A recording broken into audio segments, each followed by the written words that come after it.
Jesus Freedom from the Lord channel, a little spiritual nourishment from God's Word. Enjoy watching! Extreme conditions can confront people without warning. Kuminsan nakakaranas tayo ng mga sagad na mga saya at kuminsan sagad na lungkot.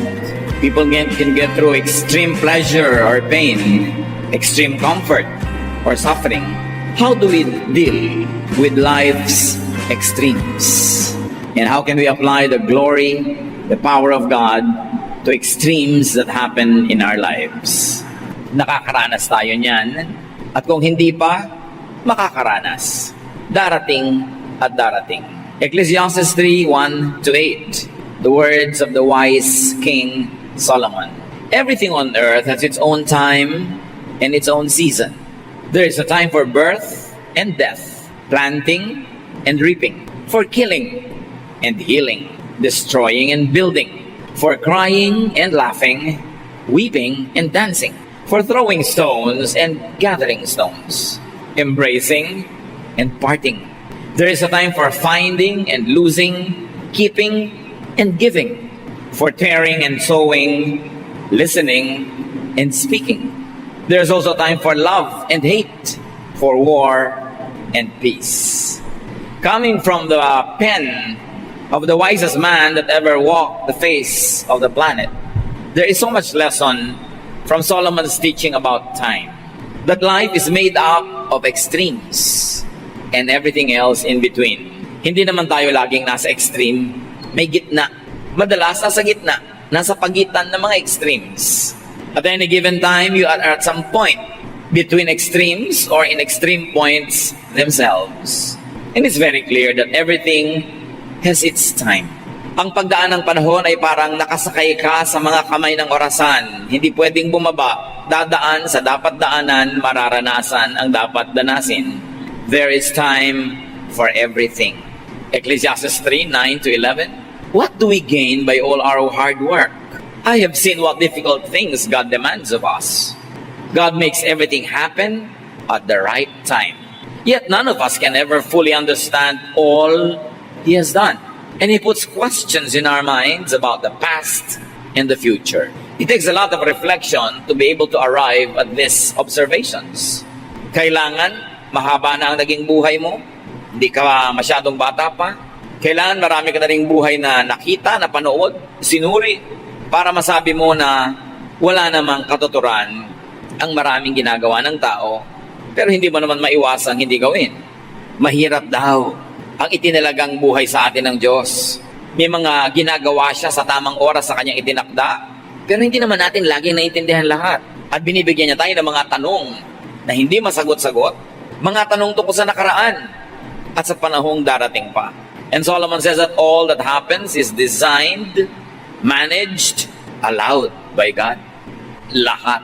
Pag sinabi mong even yung sakit ko, even yung nangyari sa aming difficulty, even yung tinatawag na sakuna, the Bible tells us that not a sparrow falls from the sky without God's permission. That even the number of our hairs are counted by God. Alam niya. Nothing can happen without God's consent. Pag sinabing consent, anong kahulugan? It is usually by normal design. It's not usually personal or specific or isolated. Meaning, lumubog sa baha ang bahay nyo kasi nasa baha area kayo. Nasa mababang lugar. Matagal na nakadesenyo na yung mababang lugar pupuntahan ng tubig. Hindi sinadya ng Diyos isang araw na isipin niyang lunurin ka o ilubog ang bahay mo o masira ang mga ari-arian mo. Kasi may bahay ka sa mababang lugar. Umulan ng malakas, bumaha. Matagal na yung law of gravity. Matagal na yung law of water cycles. Matagal na yung law of the power of water. So, nagkataon na lumagay ka sa isang lugar na babahain. Hindi nakabuti sa'yo. Pero kung katulad ka ng Egypt noong unang panahon na yumayaman yung kanyang mga bukid dahil sa taon-taong pagbaha, nakakabuti sa'yo ang baha. Dahil dinadala ng baha yung mayayamang lupa at na-fertilize yung mga bukid ng Egypt. Lumindol, gumuho ang bahay mo, kasi konkreto. Matagal nang dinetermine ng batas ng kalikasan, ang konkreto ay maaaring gumuho Dahil pinagpapatong-patong lang yan at dinidikit-dikit ng semento. Kung ang bahay mo ba naman ay kubo, hindi pwedeng gumuho yun kahit anong lindol.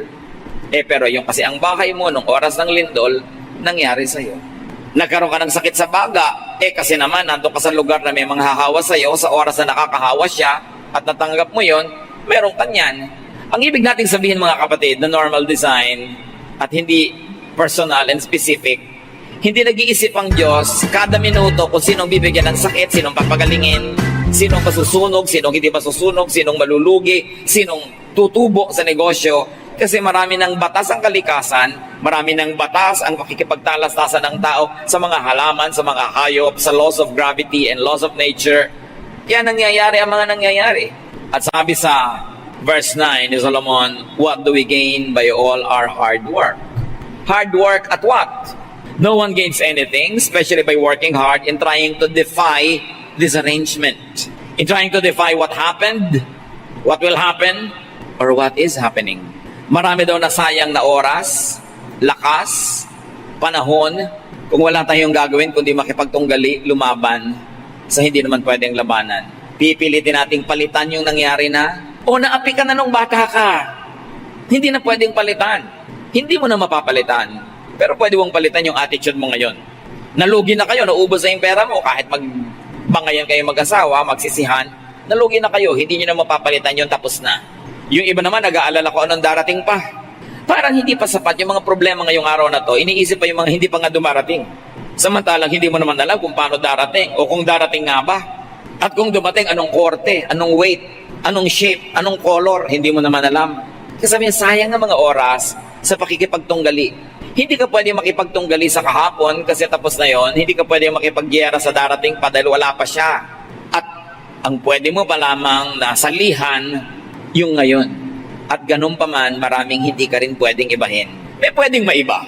Yung correct participation, when you have the correct preparation and approach and method and tools. But all that don't guarantee that you could change the course of what's happening. So ang sinasabi ni Solomon, you want to be happy, you want to be comfortable, don't work hard to go against times, trends, natural results of events, momentum.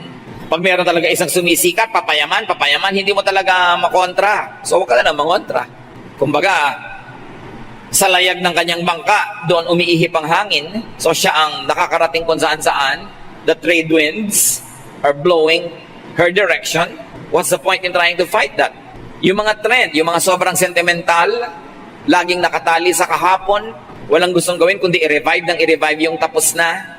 May iba ng trend eh. Nakakapagod create ng artificial situation just to be able to bring back what is gone. Even trends in clothes and fashion, trends in music, trends in architecture, trends in many kinds of traditions. What is gone is gone. And those who are overly romantic will have quixotic dreams of trying to revive what is dead. Papapagod lang sila lagi. So yung mga sentimental, laging malungkot, laging pagod, laging pinipilit pa usuhin yung hindi na uso. Of course, there are some things that you have to keep reviving because they give you anchor, because they give you direction. But there are things that you really have to let go kasi tapos na. Tama na yung the good old days, the good old days, the good old days. Tapos na yun. You will only feel miserable when you continue to long for what isn't there. So don't work hard to insist on avoiding what is unavoidable. Katulad halimbawa ng pagtanda. Siyempre tatanda ka. Katulad ng kamatayan. Siyempre naman mamamatay ka. Gusto mo ba namang 2,000 years old ka na? Biodata mo, 2,000 years old. Ano ka? Pyramid? Do not insist on having what cannot be had. Yung pag-ibig, gustong-gusto mo siya, parang ayaw sa'yo eh. Kaya lubayan mo siya. Tanggapin mo kung anong meron ka. Make do with what is there and available. Don't look before and after and pine for what is not. Sabi nga ni Percy Bysshe Shelley, hindi lagi ang hinahanap ay wala. Pagka nasa malamig na country, ang lamig naman. Gusto mainit. Pag nasa mainit na country, ang init naman, gusto malamig. Hindi ka nasasaya kahit kailan. Pag hindi ka marunong sumakay, dun sa kung ano yung nandun. Naku, kung mayaman lang tayo, hindi ka nga mayaman, kaya tigilan mo. Pag yaman mo na, tsaka mo isipin yung mga iniisip mo. Ang asikasuhin mo ngayon, yung karalitaan mo. Baka mapagod sa'yo, layasan ka, yumaman ka. Don't insist on stopping what is unstoppable. Kung minsan may mga tao na unstoppable sa karir nila, haharangan mo, masasagasaan ka lang. Even Chinese military people say, do not resist momentum. You will only suffer. Don't insist on doing what is undoable at the time. Ano yung mga undoable at the time? Do not insist on fighting what cannot be fought. Being born and dying. Tulad ng nabasa na natin. Yung ipapanganak, hayaan mong ipanganak.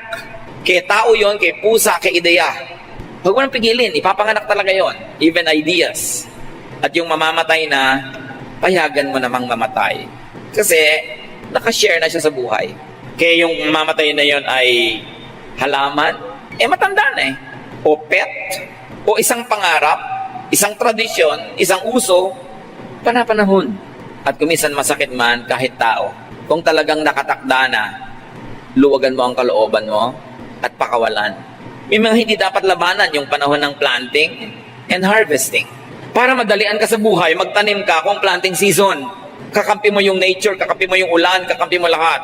At panahon ng harvest, mag-harvest ka, huwag later.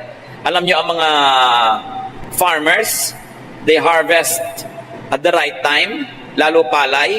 Kasi pag hindi ka nag-harvest ngayon, nag-harvest na yung mga katabi mo, lahat ng daga ng bukid lilipat sa field mo kasi sa'yo na lang may natira. Ubus ng daga ang iyong harvest. Kaya pag may nag-harvest, sabay-sabay.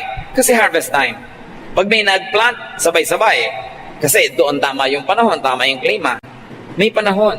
Ikakasal ka, gusto mo garden wedding, huwag June o July or even August kasi tag-ulan. Pag may magpapakasal, pilit June tapos garden wedding, tapos when pastor, ipag-pray niyo pong huwag umulan, hindi ko ipinagpe-pray. Kasi tag-ulan yun ang gusto ng Diyos, mag-uulan, ba't lalabanan mo yung Diyos? Tapos lalo na kung bukas na yung kasal, umuulan pa rin. Tapos mamayang gabi na yung kasal, tanghali na, umuulan pa rin, pagod na pagod lahat kada dasal.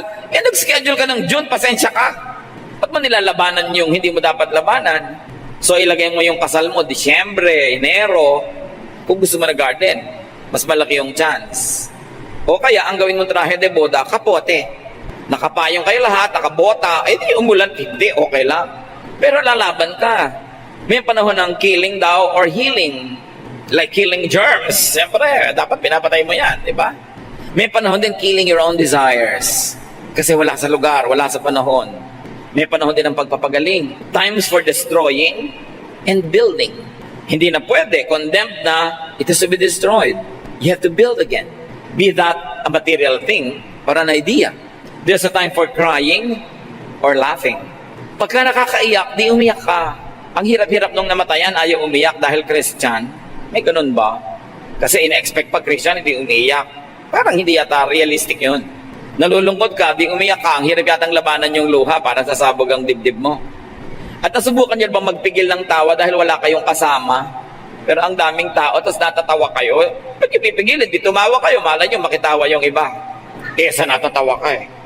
Huwag mo lang sobrang lakasan, baka ipadala ka sa Mandaluyong. There's a time for weeping, for dancing, for throwing and gathering stones, for embracing, may mga tamang oras yan, and parting. Hindi yung kailan tamang-tamang mang embrace, pinipigil mo yung sarili mo, tapos kung kailan naghihiwalay, doon mo rin pinipigil ang sarili mo. Kalaban ng panahon. There's a time for finding what is lost, and there's a time for consigning it to permanent loss. Wala na talaga. Where is the feeling? Wala na eh. Huwag lalabanan yung oras for keeping what must be given away or what must be given up. Kung nangangarap ka, may panahon para tumigil na. Lalo yung mga nagsusugal. Ay, next time mananalo na ako. Next time mananalo na ako, kaya lumubog ng lumubog. Pagka nakakahalata ka na may trend na natatalo ka in anything, tama na. Hindi mo panahon. Ano man yon? Kaya negosyo. Ilang beses ka nang nagpipilit sa ganitong negosyo, makiramdam ka rin. Pero hindi mo rin alam kung sa ika-4 pala doon ka magsasucceed. Kaya kailangan mo talaga yung wisdom coming from the Spirit. But read the signs around you because the signs will tell you. There's a time of giving when your gift is unwelcome. Don't fight that. Don't give an unwelcome gift. Unwelcome ang iyong iniluluhog na pag-ibig, di huwag mong ipilit. Unwelcome ang suggestion mo, huwag mong ipilit. There's a time for tearing, for sowing, mga metaphors. May panahon ng pagpilas, may panahon ng pagsulsi. For listening and speaking. Huwag niyong pabaligtarin kung kailan dapat makinig, doon nagdadaldal. Kung kailan dapat magsalita, doon ayaw magsalita. Baligtad. And there's a time for loving and hating the right objects, hating and love, a time for having war or peace. You can go on and on and on, but I think that Solomon has given up enough examples na lahat ng maiisip natin sa buhay ng mga contradictions and extremes, represented na ng mga sinabi niya. Ang point, merong panahon para sa extreme left, meron para sa extreme right. Meron para sa extremely low, extremely high, extremely cold, extremely hot. May ganong panahon. Ang buhay nga naman daw ay weather lang. Panahon. Uso siya, di hayaan mo. Hintayin mo yung uso mo. God makes everything happen at the right time. Sabi mo at the right time, ang bata-bata pa niya, namatay na, right time ba yun? Kahit naman matanda na, ayaw mo pa rin, di ba? Alam mo, right time ba yung, marami tayong mga ganyan, tanong, parang mali ang timing ng Diyos. Parang mali ang timing nangyayari sa buhay natin. But Solomon, wiser than all of us, says, God makes everything happen at the right time. Tama ang nangyayari kahit sa tingin ng tao ay mali ito. Kahit mahirap, kahit masakit. Verse 11, yet none of us can ever fully understand all He has done. Ganun na lang ang tanggapin natin, that humans cannot fully comprehend, will not always agree with God's deeds and timing, but it does not make God wrong. We're just limited and we cannot understand. Isaiah 55:8, the Lord says, my thoughts and my ways are not like yours. Iba ako mag-isip kaysa sa inyo, iba ang pamamaraan ko sa pamamaraan nyo. So ang tao na mababawasan ang hirap, madadagdagan ang luwag sa buhay, yung taong ride lang sa panahon. Panahon na malungkot ang pamilya natin o di malungkot tayo, huwag nating piliting mag-OA at magkunwaring masaya. Panahon ng kasiyahan, di magsaya tayo. Panahon ng hirap, magtipid. Panahon ng luwag, di mamuhay ng magtamasa ng sarap sa buhay at mag-share sa iba. Panahon na may pagkakamali, magdusa, ituwid ang sarili. Panahon na nagtanim ka ng tama, di aani ka ng tama. Even when it comes to extremes in knowledge, faith, and belief, ng sarili mo o ng ibang tao, ride lang. Iba-iba kasing panahon Kumisan yung kapatid mo, extremely religious. Hayaan mo lang siya. Huwag mong kontrahin. Huhupa din yan. Wala namang lagnat na lagi mataas. Nagno-normalize din. Ang hilig-hilig ngayon ng anak mo sa ganitong music, hayaan mo lang. A few months, a few years, lilipas din yan. Ang mga gusto, naiiba rin. Kahit nga pag-ibig, kumukupas pagka hindi naalagaan. So, huwag mong masamain, huwag mong kagalitin, huwag mong awayin ang isang tao na may nararanasang extreme feeling right now. Panahon niya Kaya kung minsan may mga taong extreme na extreme ang hilig nila, halimbawa ang kumain ng ganito, hayaan mo, magsasawa rin yan. Panahon. Because nothing is permanent. Para tayong mga nakasakay, tulad ng nabanggit, sa kamay ng orasan na umiikot. Hindi ka pwede magtagal sa isang guhit ng relo. Lalakad at lalakad dyan. Kahit anong oras, lumalakad ang panahon. Naiiba ang tao. Kaya mahalaga sa nag-aasawa, biruin nyo yung marriage contract, till death do us part, permanent, lifelong. Hindi kayo dapat nakukontento na kung ano kayo dati, yun na kayo forever. Kasi pwedeng nag-iiba yung partner nyo na kayo'y maiwan, o kayo yung nag-iiba, siya yung maiwan, hanggang mamaya ang laki na ng agwat, mahirap na kayo magsama. So lagi kayong naghahabulan sa isa't isa. Uy, nahihilig ngayon ang misis ko na magbasa ng mga philosophies. So magbabasa-basa rin ako kung hindi ko manhilig, para hindi naman masyadong malayo ang agwat ng iniisip namin. Uy, ang husband ko nahihilig sa sports. Di maghihilig din ako. Kung hindi man ako yung maglaro, manood man lang ako at pumalakpak sa kanya. Kaya maraming mag-asawa, nagkakalayo ang loob, nakakalimutan nila na yung pinakasalan mo 5 years ago is not the same person anymore.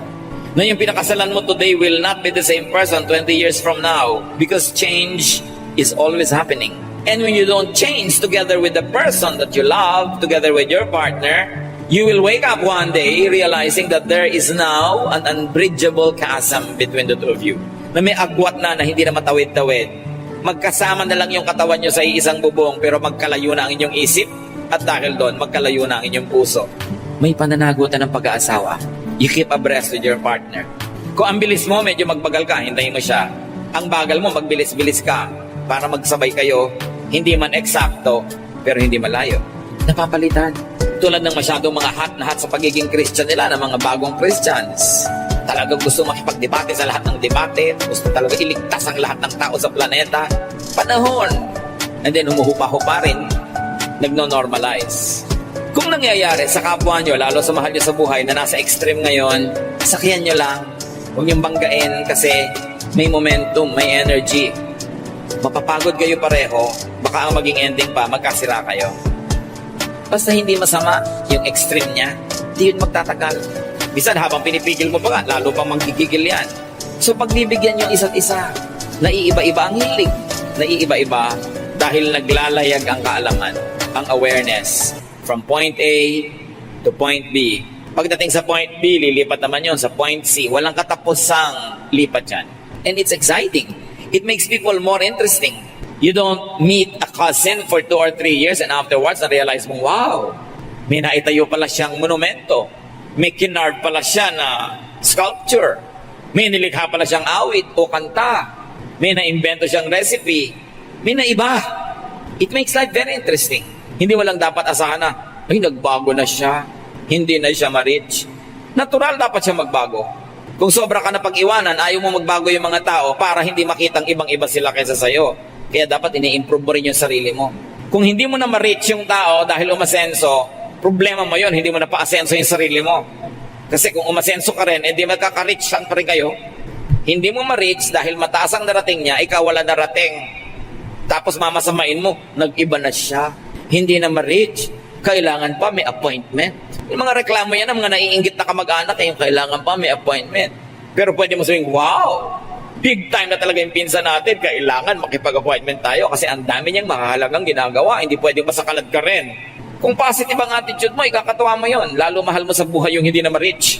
Asalagay, tuwa ka na walang nangyari sa buhay niya kung gaano siya ka-available kahit anong oras noon. Ganun pa rin ngayon. May extremes. Some people become successful in the extremes. So huwag harangin. Huwag pigilan, huwag labanan ang hindi dapat labanan. Kahit kumisan anong ingat mo, nakakasakit ka rin. Pero mabuti na yung nag-iingat. Mas na ma-maximize mo yung possibility na hindi ka magkaroon ng sakit o ng madalas o ng malalang sakit. Minsan sa kalagitnaan ng iyong project, bigla ka nagkakasakit, naiiba ang direksyon. Anong gagawin mo doon? May solusyon si Solomon. Sa mga bagay na hindi mo mapigil, hindi mo mapilit, hindi mo maiba, hindi mo makontrol, paano gagawin mo? Ecclesiastes 3:12-13, I know the best thing we can do is to always enjoy life. Because God's gift to us is the happiness we get from our food and drink and from the work we do. Sabi niya, alam niyo, para kayo mag-enjoy sa buhay, kahit maraming extremes, maraming danger, maraming changes, huwag niyong kalimutan na magkaroon ng simple joys. Sabi niya, dapat enjoy lang ang buhay. Kasi basic naman na meron kang food and drink. Kasi kung wala, di namatay ka na, di wala ka ng problema kung patay ka na. But lagi kang may food and drink at lagi kang may ginagawa. Kahit pag ako minsan, yung dalawang paa mo hindi makalakad, may magagawa pa rin yung kamay mo, may nagagawa ka lagi. Sabi ni Solomon, etong sikreto, to protect yourself, to insulate yourself from extremes, to protect yourself from dreams not happening, from expectations not being met, to protect yourself from the impatience in waiting for the big break. Sabi niya, enjoyin nyo yung pinaka-simple things. Enjoy eating, enjoy drinking, and enjoy whatever you do. Kaya sabi sa New Testament, whatever your hands find to do, do it as unto the Lord. Pag may ginagawa ka, enjoyin mo. Ano man yun. Kahit taga-abot ka ng ticket sa toll gate, kahit merong nawawala ng preno ang laki-laking truck na patungo sa'yo, sabi mo, Diyos ko, alam kong ipoprotect niyo ako. Kaya na maraming harang-harang doon dahil lagi silang pinupuntahan ng truck. Di ba? Tapos abot ka ng abot, humahaba na yung kanan mong kamay. Diyos ko, pwede ko nang abutin ng pruta sa aming bakuran. There is always something good in whatever is happening. Pero kung magre-reklamo ka sa ginagawa mo, hindi naman pwede, hindi ka magtrabaho, tapos hina-hate mo yung trabaho mo, nagagalit ka every minute, hindi ka ang lugi. Meron akong kilala, nagtrabaho sa Middle East, inip na inip, especially nung first 2 weeks. Yan ang pinakamahirap, first 2 weeks. Eh, nasa opisina siya, wala naman masyadong ginagawa, mabuti sana kung busy. Alam niyo yung ginawa niyang libangan? Pinapanood niya yung relo. Kinompute niya kung magkano niya sweldo a month. At nai-assign niya kung magkano kita niya per minute. Pagpalagay mo $1 per minute.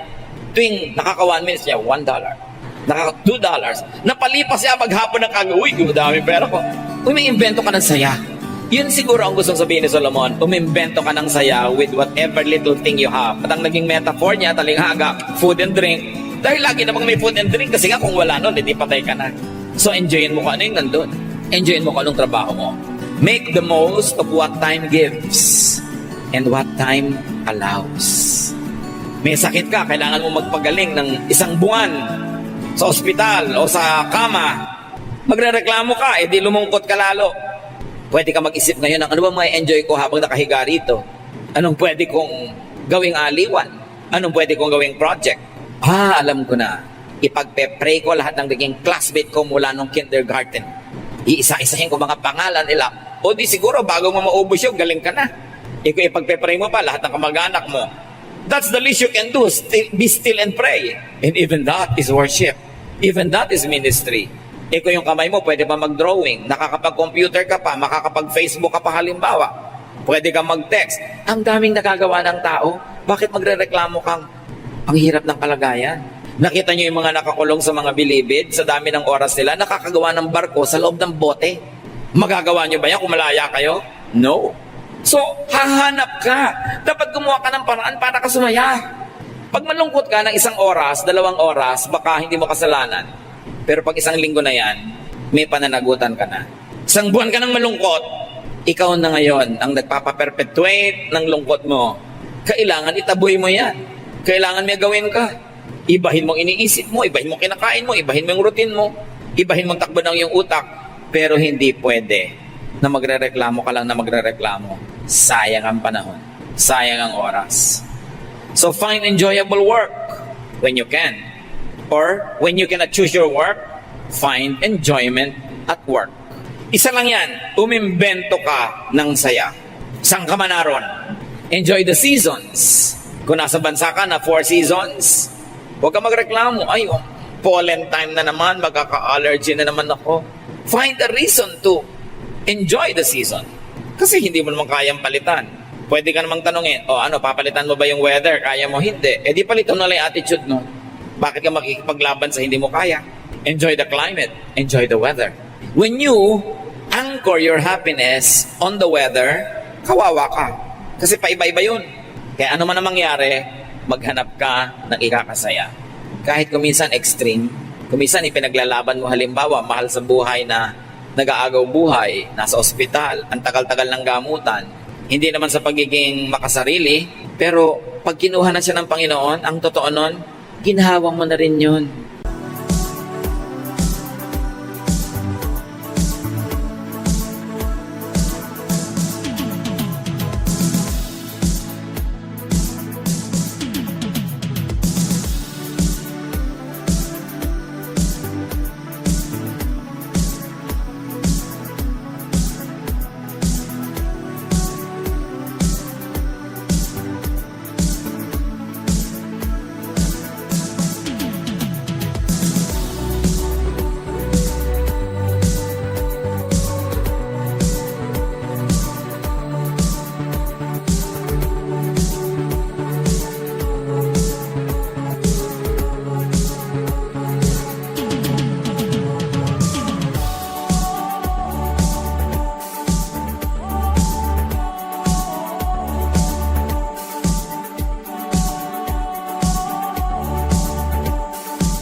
Ginawa mo lahat ng magagawa mo para sa ipagamot, alagaan. Anong kinuha na, maluwag mong ibigay at ipagpasalamat mo na rin sa Panginoon. Don't feel guilty na, Lord, salamat din po kasi may kasama na rin pahinga, hindi lang para sa Kanya, para rin sa amin.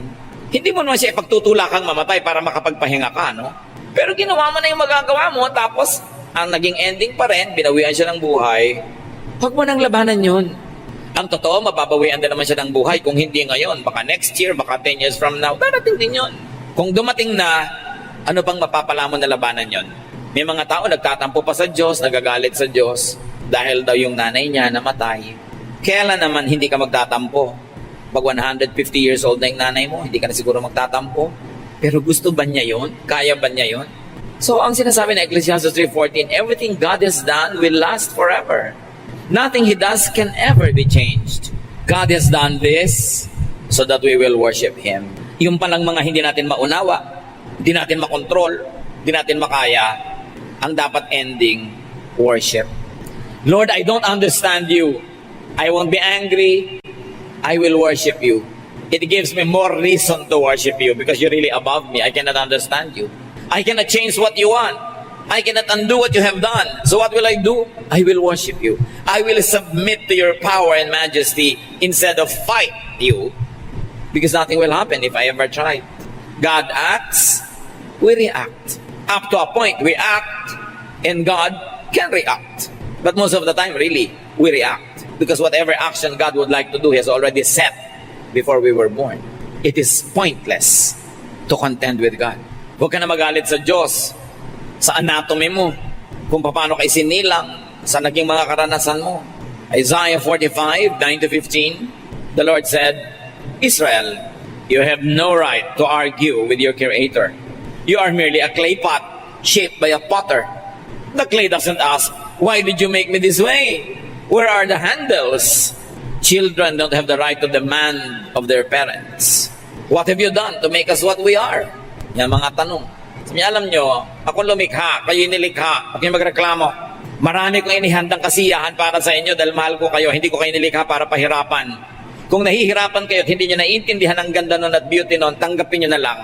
At patuloy kayong sumamba, yun ang nalalabing pwede nyong gawin. Worship na lang, imbes magreklamo.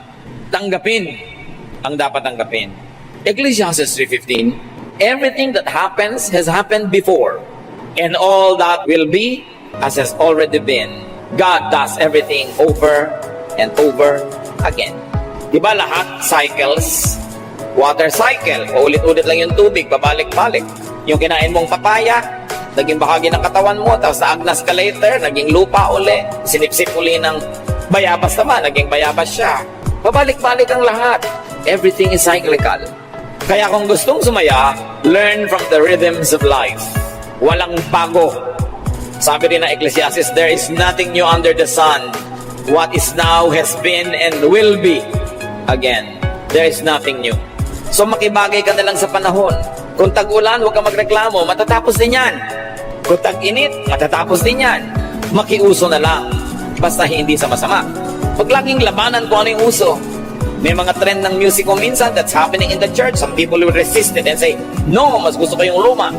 Kaya nga luma yun kasi tapos na. Pamisa-minsan, masarap balik-balikan, pero hindi mo pwedeng ipilit na walang maging bago. Kasi kahit yung luma ngayon, once upon a time, bago din yun. Binigyan lang siya ng chance. Even classical music, what is classical now was pop before. Siyempre, it takes time before you become a classic. Naging classic yan kasi napagbigyan nung pop pa siya. So yung mga pop ngayon, magiging classic din yan. 50 years from now, 100, give it a chance. Gusto niyong sumaya sa buhay mga kapatid, makisayaw sa tugtog. Alangan mo, ang bilis ng tugtog, ang bagal ng kilos mo. Parang nakakapagod yun. So sabi nga nila, ride lang. Pag nasa extreme ka, parang pendulum. Alam niyo yung pendulum, di ba? Gumagalaw-galaw na ganyan yon. Kahit yung pendulum ng relo. Wala namang nasa pendulum na dulong gano'n ang tagal-tagal nandun ha. Sandali lang yun doon, babagsak uli yun. Pag may pendulum uli, babagsak uli. Ganon din yung saya, lungkot. Ganon yung pangungulila at pagiging amused and entertained. Ganon yung pagiging mahirap, pagiging mayaman, malusog, may sakit ka. Pabalik-balik lang lahat ng buhay. So kung nasang ka, huwag kang magreklamo. Humanap ka na ikasasaya dun kung nasang ka ngayon. Sa susunod na estasyon mo sa buhay, doon ka uli humanap, doon ka uli humanap. And before you know it, humarap ka na sa Diyos. Natapos na yung hiniram nating buhay na ito, naging makatuturan, naging enjoyable.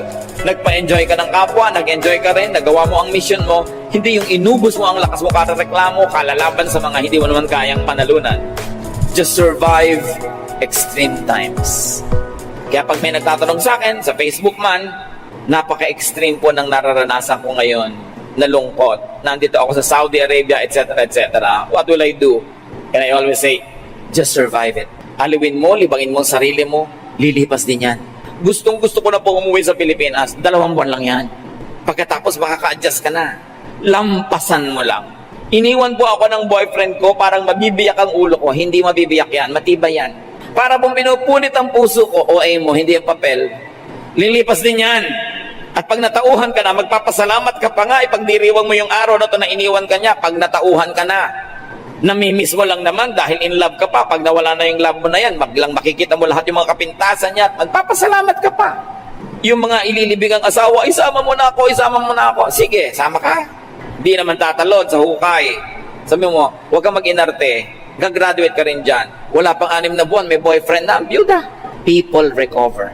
We are fearfully and wonderfully made. God wired us to survive. Huwag kayong magpapatalo. Hirap na po ako sa pag-aaral ko dahil nagwo-working student ako, wala akong ibili ng gamit. Huwag kang bumigay, ituloy mo lang yan, matatapos din yan. Walang hirap na permanent. Hirap na hirap ako sa kalagayan ko. Lahat ng nakita ko na naging matagumpay, dumaan sa sobrang hirap at lumampas. Ano ang paghihirap nyo ngayon? Huwag lang kayong bumigay. Huwag kayong tatalon sa tulay. Huwag kayong maglalaslas ng pulso. Huwag kayong iinom ng insecticide. Sayang ang insecticide. Maraming lamok ngayon. Pang kanila yan. Huwag kayong kakain ng fertilizer dahil hindi naman kayo palay. Survive. Kahit ang survival nyo mga kapatid, 1 oras lang. Lungkot na lungkot ako, parang hindi ko na kaya. Mag-survive ka lang ng 1 hour. After 1 hour, ang dami nang nagbago sa katawan mo. Yung kinain mo kanina, natunaw na. Diba? Yung blood pressure mo, maiiba. Heartbeat mo, maiiba. At yung dilim ng gabi, nagbubukang liwayway na, nag-uumaga na, maiibang mood mo. Napapansin nyo ba na napaka-sentimental nyo between 2 a.m. to 4 a.m.? So itulog nyo. Pag di kayo makatulog, libangin nyo sarili nyo dahil pag 5:30 na, wala na yung lungkot. Promise. Just survive the night. Whatever it takes. Just don't sell your soul to entertain yourself. Just survive. I hope wala sa atin ngayon dumarating sa napaka-extreme na parang bibigay na kayo, di nyo na kaya. Lalampas din yan. Lagi nyo sabihin sa sarili nyo, this too will pass. Because nothing is permanent. And God is with me all the time. Pinayagan niya ng Diyos, nangyayari yan. Alam niya ang nangyayari. When you cannot sleep, as we always say, instead of counting sheep, talk to the shepherd. Fill your heart with songs of gladness instead of sadness. Lift yourself up from a dark place, go to a lighted place. Literally, pag dumadami yung ilaw, sumasaya ka dyan. May nadidinig kang tunog, mga boses, nakakapagpasaya yan, palitan mo ang situation mo. Basta huwag kang bibigay. Kasi may bukas. Hindi mo alam, yun na pala, nandun na yung premyo mo, nandun na yung pinaghirapan mo, kaya hindi panahon para bumigay. At kung merong napakalakas sa kapangyarihan, sumama sa agos. May boss ka, ayaw na ayaw mo sa kanya, siya ang may-ari ng kumpanya, ano ka, sira? Turuan mo sarili mo na magustuhan mo siya para hindi ka inis na inis. Hindi ka naman magre-resign. Hindi naman ikaw may-ari ng kumpanya. Anong mapapalabong lagi mong inisin ang sarili mo laban sa kanya? Yung mga naiinis sa mga biyanan? Aba, pinaparusahan nyo sarili nyo. Pwede ba kayo magpalit ng biyanan? Pwede ba kayo magpalit ng manugang? So, parusa sa sarili, yung dapat mong gustuhin, inaayawan mo.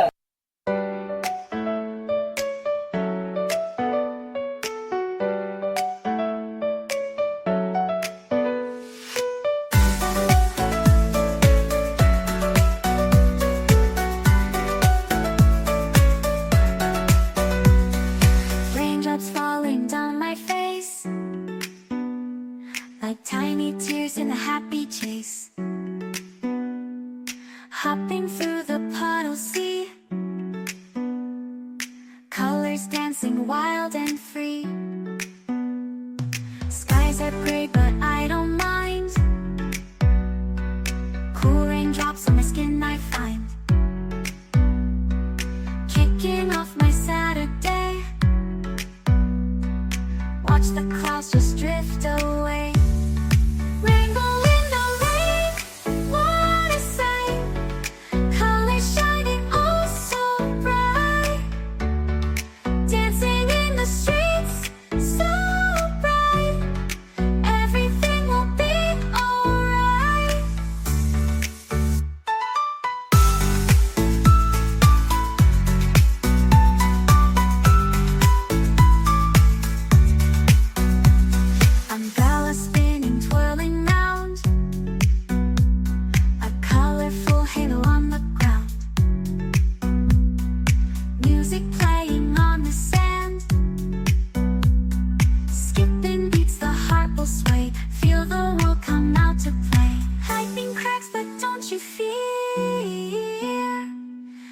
magic shines when skies are clear.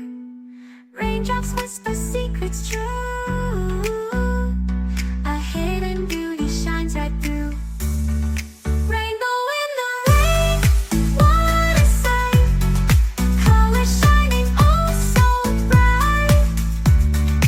Dancing in the streets, so bright.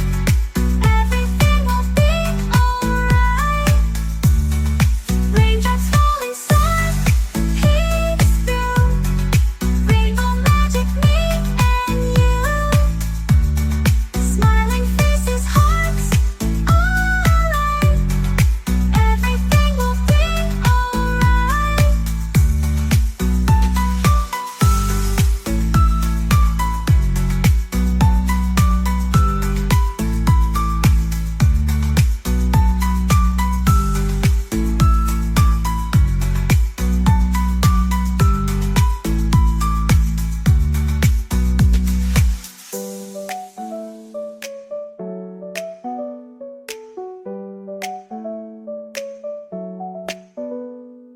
Raindrops falling, sun peeks through. Rainbow magic, me and you. Smiling faces, hearts alight. Everything will be alright.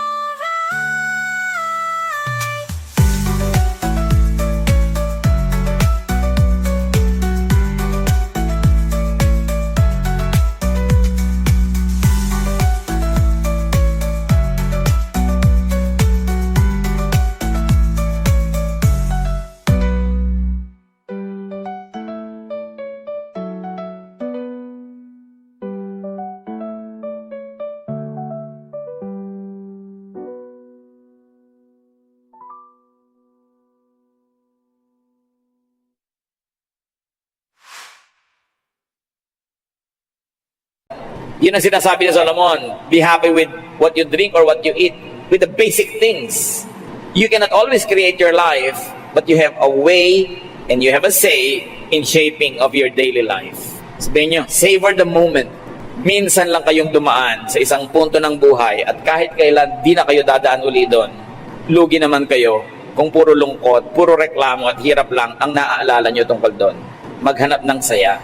Nasiraan yung bus, papunta kayo ng Tarlac, maghanap kayo ng tindahan ng halo-halo, manguyakoy kayo habang nire-repair, kesa magreklamo kayo sa buhay. Laging wala yung asawa nyo, miss na miss nyo, samantalahin nyo para makapag-ayos kayo ng bahay, makapag-ayos, hindi yung lagi kayong miss, wala naman, anong gagawin ninyo? So pag nandyan na, i-drop nyo na lahat ang gagawin nyo dahil nandyan siya. Pero habang wala, be productive. You've got to do something. Nilikha tayo ng Diyos sa may utak, the resilience of our will, the power of the Spirit within us. You were not created by God to be defeated by extreme conditions. You were created by God to be victorious, to prevail in the name of God and to give glory to His name because He is victorious. And His people are destined for great things. Just don't let the little details impede you or stop you. Don't be defeatist. Huwag kayong patalo. Every situation, pwede kayong manalo. Dear God, we thank you that you are you and you made us who we are. Dalangin namin kung may mga kapatid kami, Panginoon, ngayon na nahihirapan. Hindi naman sa mamaliitin ang paghihirap nila, pero ipakita mong mas marami pa naghihirap at nag-survive. At marami nang dumaan sa dinaanan nila at nakalampas. Hindi dahilan para maging casualty kami. Turuan mo kami, Lord, to have a winner's attitude. Na hindi kami mga api at kawawa, kundi kami mga victorious people. And you have given us the willpower, the spirit, the tools to prevail. Tulutan mo kami, Panginoon, na makarealize na ang buhay ay regalo. That life is a gift. It's not to be complained about, but it is to be enjoyed, to be shared, to be cherished. At sa mga taong gusto nang bumigay sa buhay, may mga nagpapakamatay pa, ituro mo sa amin, Lord, that we have a lot of time to be dead. So while we are alive, we should savor every minute of it. Teach us. And teach us also, Lord, to be sensitive to people who are suffering, people who go through extremes. Kumisang sa pagmamadali namin, nawawala kami ng panahon na pansinin sila. Make us sensitive so we can minister to those who are suffering and those who are weakened by their experiences. At lalo na sa mga panahon na malakas kami, turuan mo kami maghanap ng mga nangihinang matutulungan. At sa panahon na aming panghihina, maalala namin kung sino kayo at magpadala rin kayo ng mga kapwa-tao naming tutulong sa amin at nang malampasan namin ang ganito mga hirap. Father, thank you for the opportunity to prevail, to win over situations and extremes. At sa times of extreme comfort, extreme wealth, extreme happiness, make us sensitive to the needy so we can share with them what you give us in excess. Pagbulay-bulayan natin mga kapatid ang personal applications. Never give up, never say never. You are God's people. The Spirit is in you. You will prevail. Dear Lord, in silence, guide us how we can apply these things in daily life. Daily life. Daily life. Daily life. Daily life.